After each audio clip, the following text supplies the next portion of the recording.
നമസ്കാരം എല്ലാവർക്കും പുതിയൊരു വീഡിയോയിലേക്ക് സ്വാഗതം. ഞാൻ നിങ്ങളുടെ സ്വന്തം ന്യൂട്ടി പ്രൊഫസർ. നമ്മൾ ഇന്നത്തെ വീഡിയോ കൂടെയും പറഞ്ഞു തരാൻ വേണ്ടി പോകുന്ന ടെലഗ്രാം ഉപയോഗിക്കുന്നവർക്ക് വളരെയധികം ഉപയോഗപ്രദമാകുന്ന ഒരു ടിപ്പാണ്. അതായത് നമുക്കിപ്പോൾ കോപ്പിറൈറ്റ് വരുന്ന സാഹചര്യത്തിൽ നമുക്ക് പലപ്പോഴും പല ചാനലുകളും അതായത് മൂവി ഫയൽസോ അല്ലെങ്കിൽ എന്ത് ഫയൽസ് ആയാലുമുള്ള പല ചാനലുകളും നഷ്ടപ്പെടാറുണ്ട് ടെലഗ്രാമിൽ നിന്നും. അപ്പോൾ അങ്ങനെ വരുന്ന സാഹചര്യത്തിൽ നിങ്ങൾ വേറെ പല ചാനലുകളിൽ നിന്നും ഈ ഒരു ഫയൽ, അതായത് ഒരു വലിയ ചാനലിൽ നിന്നും 10,000, 5,000, 6,000 ഫയൽസ് ആ ഒരു ഫയൽസിൽ നിന്ന് നേരെ ഫോർവേഡ് ചെയ്യുകയെന്ന് പറഞ്ഞാൽ ഭയങ്കര ബുദ്ധിമുട്ടാണ്. അതായത് നമ്മൾ ടെലഗ്രാമിൽ നിന്ന് എന്തെങ്കിലും ഒരു ഫയൽ ഫോർവേഡ് ചെയ്ത് കഴിയുമ്പോൾ 100 ഫയൽസാണ് മാക്സിമം നമുക്ക് ഒരു സമയത്ത് ഫോർവേഡ് ചെയ്യാനായിട്ട് കഴിയുക.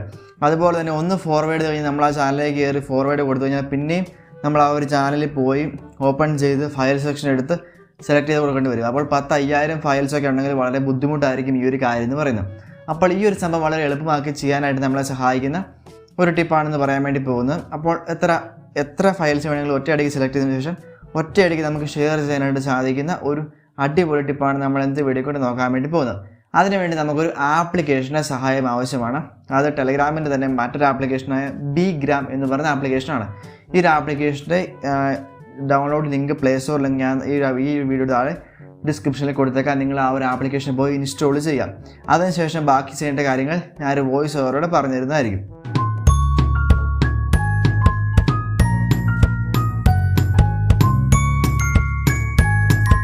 അപ്പോൾ ഇതാണ് ഞാൻ പറഞ്ഞ ആപ്ലിക്കേഷൻ bgram എന്ന് പറയുന്നത്. ഈ ഒരു ആപ്ലിക്കേഷൻ നിങ്ങൾ പ്ലേ സ്റ്റോറിൽ നിന്നോ അല്ലെങ്കിൽ ലിങ്കിൽ നിന്നോ ഡൗൺലോഡ് ചെയ്തതിന് ശേഷം ഓപ്പൺ ചെയ്ത് കഴിയുമ്പോൾ നമ്മൾ സാധാരണ പോലെ ലിങ്ക്, അതായത് നമുക്ക് എന്താ പറയുക, നമ്മുടെ ലോഗിൻ ചെയ്യാനുള്ള കാര്യങ്ങളൊക്കെ അതിനകത്ത് വരും. ലോഗിൻ ചെയ്യാനുള്ള കാര്യങ്ങളൊക്കെ വരുമ്പോൾ നിങ്ങൾ ജസ്റ്റ്, അതായത് ഇതിനകത്ത് ഒരുപാട് തരത്തിലുള്ള ലോഗിൻ ഓപ്ഷൻസ് വരും. എന്നാൽ പോലും നിങ്ങൾ നിങ്ങളുടെ സ്വന്തം ഫോൺ നമ്പർ ഉപയോഗിച്ച് മാത്രമേ ലോഗിൻ ചെയ്യാനായിട്ട് പാടുള്ളൂ. അങ്ങനെ ചെയ്ത് കഴിഞ്ഞിട്ട് നമുക്കിപ്പോൾ ഏതെങ്കിലും ഒരു ചാനൽ നമ്മൾ സെലക്ട് ചെയ്യണം. ഓക്കെ, നമ്മളിപ്പോൾ ഏതെങ്കിലും ഒരു ചാനൽ സെലക്ട് ചെയ്തതിന് ശേഷം ആ ഒരു ചാനലിലേക്ക് നിങ്ങൾ കയറുക. അതായത് ഒരുപാട് ഫയൽസൊക്കെ സ്റ്റോർ ചെയ്ത് വെച്ചിട്ടുള്ള ആ ഒരു ചാനലിലേക്ക് കയറുക. ഞാനിവിടെ ഏതെങ്കിലും ഒരു ചാനൽ ജസ്റ്റ് ഒന്ന് സെലക്ട് ചെയ്തോട്ടെ. ഓക്കെ, ഈ ഒരു ചാനലിനകത്ത് ഇപ്പോൾ നോക്കി 5205 ഫയൽസ് ഈ ഒരു ചാനലിനകത്തുണ്ട്. ഇതിങ്ങനെ ഓരോന്നായിട്ട് ഇങ്ങനെ സെർച്ച് ചെയ്യാൻ പോവുകയാണെന്നുണ്ടെങ്കിൽ ഒരുപാട് സമയമെടുക്കും. അതായത് ഇപ്പോൾ ഇങ്ങനെ സെലക്ട് ചെയ്ത് കഴിഞ്ഞാൽ പോലും 100 എണ്ണം മാത്രമേ നമുക്ക് ഒരു സമയത്ത് സെലക്ട് ചെയ്യാനായിട്ട് സാധിക്കത്തുള്ളൂ. പക്ഷെ അങ്ങനെ ചെയ്യുന്നതിന് പകരം ജസ്റ്റ് വളരെ സിമ്പിളായിട്ട് നമ്മളിപ്പോൾ ഏതെങ്കിലും ഒരെണ്ണം ഇങ്ങനെ ലോങ് ടാപ്പ് ചെയ്ത് സെലക്ട് ചെയ്തതിന് ശേഷം നിങ്ങൾക്ക് എത്ര ഫയലുകൾ സെലക്ട് ചെയ്യണോ, അതിപ്പോൾ ഈ ഒരു 5205 ഫയൽസിൽ ഏറ്റവും മുകളിലുള്ള ആ ഒരു ഫയലും അതുപോലെ തന്നെ ഏറ്റവും താഴെയുള്ള ആ ഒരു ഫയലും സെലക്ട് ചെയ്തതിന് ശേഷം ആ ഒരു ഡബിൾ ടിക്ക് അങ്ങ് കൊടുക്കുക.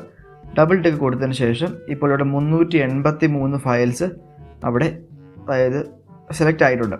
ഇപ്പോൾ ഇത്രയും എളുപ്പമാണ്. അപ്പോൾ ഇതുപോലെ തന്നെ നമുക്ക് എത്ര ഫയൽസ് വേണമെങ്കിൽ നിങ്ങൾക്ക് ഇതുപോലെ ഷെയർ ചെയ്യാം. അത് കൊടുത്തതിന് ശേഷം നിങ്ങൾക്ക് ഇതിനകത്ത് വേറെ ഫയൽസ് ഉണ്ട്.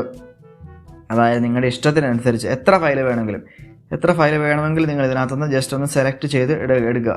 ഞാനിപ്പോൾ ഇവിടെ കാണിച്ചു തരാം. ഞാനിപ്പോൾ ഇവിടെ കുറച്ച് ഇത്രയും ഒറ്റയടിക്ക് സെലക്ട് ചെയ്യുകയാണ്. ആ ഒരു ഡബിൾ ടിക്കാണ് നിങ്ങൾ സെലക്ട് ചെയ്യേണ്ടത്. ഇപ്പോൾ ഇവിടെ 72 ഫയൽസ് സെലക്ട് ആയിട്ടുണ്ട്.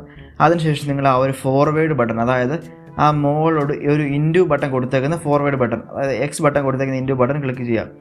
അത് അങ്ങനെ കൊടുത്തില്ലെന്നുണ്ടെങ്കിൽ ഇത് ഫോർവേഡഡ് ഫ്രം ഇന്ന ചാനൽ എന്നും പറഞ്ഞ് കാണിക്കും. അത് ഭയങ്കര മോശമായിരിക്കും.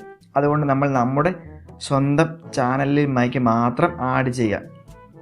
നമുക്കിപ്പോൾ ഇതിനകത്ത് സെലക്ട് ചെയ്തതിന് ശേഷം മുകളിൽ ഓള് കോട്ടോ ക്യാപ്ഷൻ എന്ന് പറഞ്ഞ ഓപ്ഷൻ ഉണ്ട്. അവിടെ ക്യാപ്ഷൻ നിങ്ങൾക്ക് വേണമെങ്കിൽ ഓൺ ആക്കിയിടാം, വേണ്ടെങ്കിൽ അത് ഓഫ് ആക്കിയിട്ടതിന് ശേഷം നമ്മൾ ടെലഗ്രാം പോലെ തന്നെ ഒരുപാട് ഓപ്ഷൻസ് ഇവിടെ ലഭിക്കും. അതായത് പ്ലസ് മെസ്സഞ്ചർ പോലെ ഇവിടെ ഓള്, ഇവിടെ നമ്മുടെ മെസ്സേജസ്, ബോട്ടുകൾ, ഗ്രൂപ്പുകൾ, അഡ്മിനിസ്ട്രേഷന്, അങ്ങനെ എല്ലാ കാര്യങ്ങളും ഇവിടെ ലഭിക്കും. ഇപ്പോൾ ഇവിടെ അഡ്മിനിസ്ട്രേഷനിൽ ഏതെങ്കിലും ഒരു ഫയലിലേക്ക് നമ്മളിത് ഫോർവേഡ് ചെയ്ത് കഴിയുമ്പോൾ ആ ഒരു ഫയലിൽ അങ്ങോട്ട് ഫോർവേഡായിട്ട് പൊക്കോളും. വീണ്ടും നിങ്ങൾക്ക് ഇങ്ങനെ സെലക്ട് ചെയ്യണമെങ്കിൽ സെലക്ട് ചെയ്യാം. എത്ര ഫയൽ വേണമെങ്കിലും നിങ്ങൾക്ക് സെലക്ട് ചെയ്യാം. സെലക്ട് ചെയ്തതിന് ശേഷം ഇതുപോലെ കൊടുക്കുക, അങ്ങോട്ട് ഫോർവേഡ് ചെയ്യുക. എത്രയും എളുപ്പ പരിപാടിയാണിത്. അപ്പോൾ ഇതാണ് നമ്മൾ ചെയ്യുന്ന വളരെ സിമ്പിളായിട്ടുള്ള ട്രിക്ക് എന്ന് പറയുന്നത്. അപ്പോൾ ഈ ഒരു ആപ്ലിക്കേഷൻ്റെ പേര് മാത്രം നിങ്ങൾ നിർബന്ധമായിട്ടും ഓർത്ത് വയ്ക്കുക, bgram. അപ്പോൾ ഇത്രയും വളരെ നിസ്സാരമായ എന്നാലും ഒരുപാട് ഉപകാരങ്ങളുള്ള ഒരു വീഡിയോ ആണ് നമ്മൾ ഇന്ന് ചെയ്തത്. അപ്പോൾ ഈ ഒരു വീഡിയോ എല്ലാവർക്കും ഇഷ്ടമായെന്ന് വിചാരിക്കുകയാണ്. ഇഷ്ടമായാൽ വീഡിയോ ലൈക്ക് ചെയ്യാനും ചാനൽ സബ്സ്ക്രൈബ് ചെയ്ത് വെക്കാനും നോട്ടിഫിക്കേഷൻ ബെൽ ഓൺ ആക്കി വയ്ക്കാനും മറക്കരുത്. അപ്പോൾ നമുക്ക് അടുത്തൊരു വീഡിയോ കാണാം. ബൈ.